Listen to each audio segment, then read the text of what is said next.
오늘 본문은 신명기 32장 10절입니다. 제목은 하나님의 보호하심입니다. 제가 본문을 읽어드리도록 하겠습니다. 여호와께서 그를 황무지에서 짐승이 부르짖는 광야에서 만나시고 호유하시며 보호하시며 자기의 눈동자같이 지키셨도다. 오늘은 하나님의 보호하심에 대해서 말씀을 나누어 볼까 합니다. 하나님은 우리를 보호해 주십니다.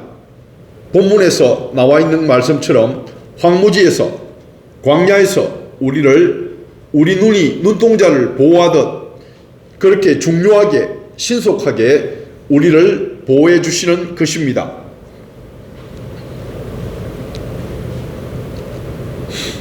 우리 눈동자를 보호할 때 조금만 무엇이 들어오려고 해도 바로 눈을 감아버리고 고개를 돌려버리고 피해버립니다. 만약에 눈에 무엇이 들어오면 또 눈물로서 씻어내 버립니다. 하나님은 이렇게 우리 눈동자를 보호하는 것처럼 우리를 사랑하시고 지켜주는 것입니다. 또 시편 91편 11절에 그가 너를 위하여 그의 천사들을 명령하사 내 모든 길에서 너를 지키게 하심이라. 그들이 그들의 손으로 너를 붙들어 발이 돌에 부딪히지 아니하게 하리로다 라고 하셨고, 이사야 41장 10절에는 두려워하지 말라 내가 너와 함께함이라. 놀라지 말라 나는 내 하나님이 됨이니라. 내가 너를 굳세게 하리라. 참으로 너를 도와주리라. 참으로 나의 의로운 오른손으로 너를 붙들리라고 하셨습니다. 시편 23편 4절에는 내가 사망의 엄침한 골짜기로 다닐지라도 해를 두려워하지 않을 것은 주께서 나와 함께 하심이라. 주의 지팡이와 막대기가 나를 안위하시나이다 라고 하셨습니다. 시편 121편 1편 7절에는 여호와께서 너를 지켜 모든 환난을 이기게 하시며, 이기게는 제가 번역한 겁니다. 이게 원문에 더 가까운 것 같아서 이기게로 번역을 했습니다. 또 내 영혼을 지키시리로다.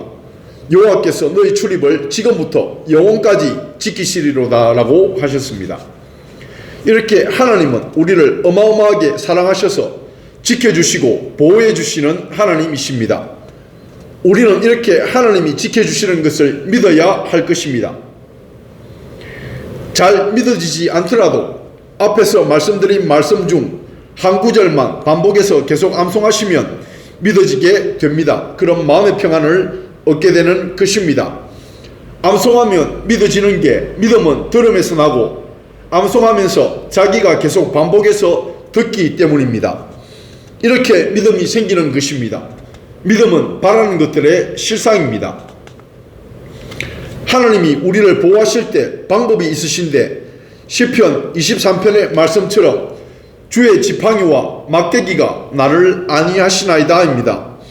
양을 칠 때 지팡이와 막대기로 양이 다른 곳으로 가지 않도록 보호하시는 것처럼 우리를 보호하실 때도 하나님이 여러 가지 방법으로 우리가 다른 곳으로 가지 않도록 보호하시는 것입니다. 그래서 하나님의 인도를 따라가야 보호를 받는 것입니다. 혼자 마음대로 가면 보호를 받을 수가 없는 것입니다.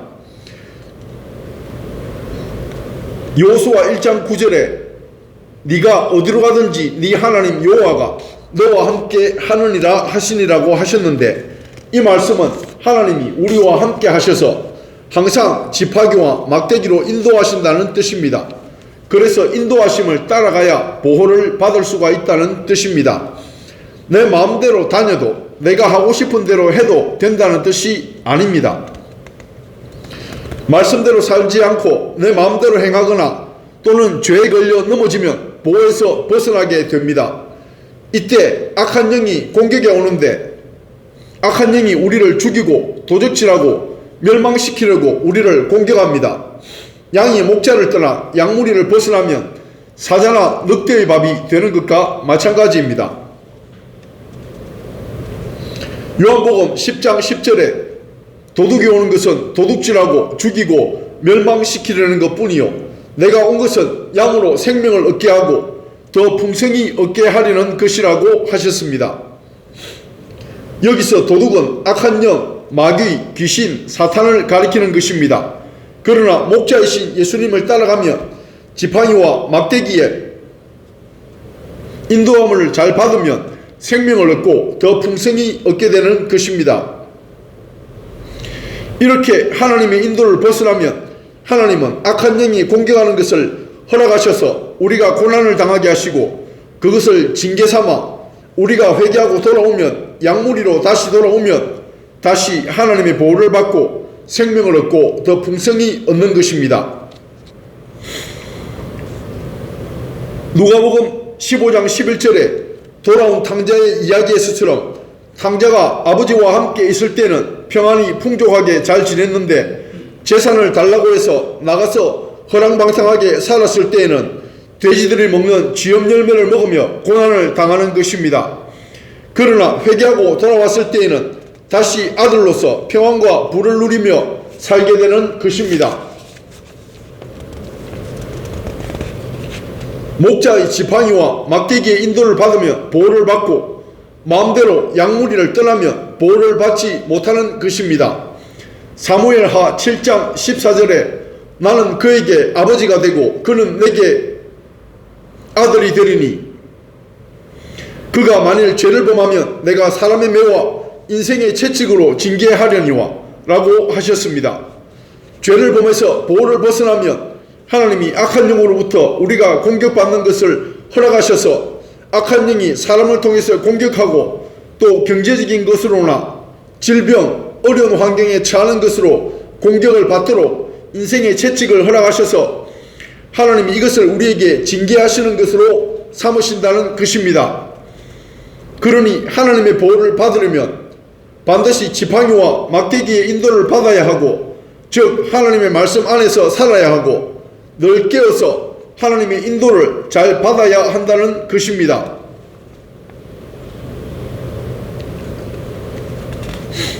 다윗은 하나님의 마음에 합한 사람이었습니다. 그의 인생은 하나님의 말씀대로 살아갈 때에는 하나님의 보호를 받아 목숨을 구하고 수많은 전쟁에서 이겼으며 하나님의 주시는 복을 받았습니다. 그러나 죄를 범했을 때에는 사람의 매와 인생의 채찍으로 징계를 받는 내용도 잘 나와 있습니다. 다윗의 인생을 보면 우리의 인생도 그와 같음을 잘 알 수 있습니다.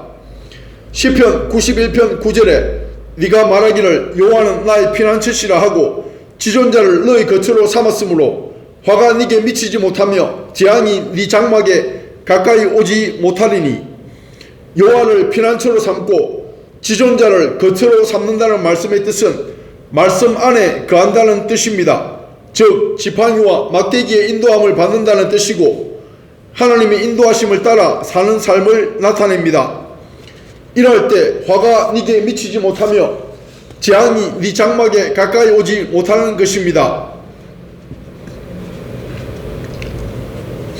하나님은 우리를 보호하십니다. 앞에서 나눈 말씀들을 암송하시면서 하나님의 보호하심을 믿으시기 바랍니다. 그러면 마음의 평안을 얻게 될 것입니다. 하나님의 보호를 믿지 못해서 불안하게 사는 사람들이 얼마나 많습니까? 우리는 하나님의 말씀을 믿어서 마음의 평안을 얻고 살아가야 될 것입니다. 또 하나님의 보호를 받는 방법은 지팡이와 막대기의 인도하심을 받는 것입니다. 내 마음대로 살지 않고 하나님의 말씀 안에 거하면서 하나님의 인도를 받아 생명을 얻고 더 풍성하게 얻는 것입니다. 그러면 우리는 지금부터 영원까지 우리를 지키시는 하나님의 보호하심을 받게 될 것입니다.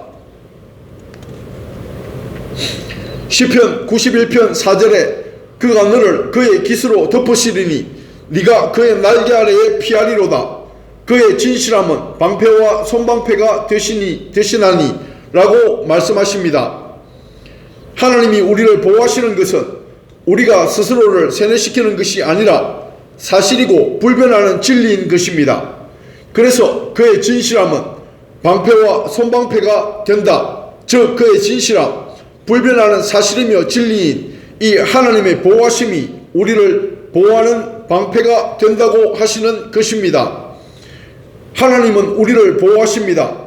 늘 말씀 안에서 살며 하나님의 보호를 받으시는 우리 모두가 되시기를 축복합니다. 할렐루야.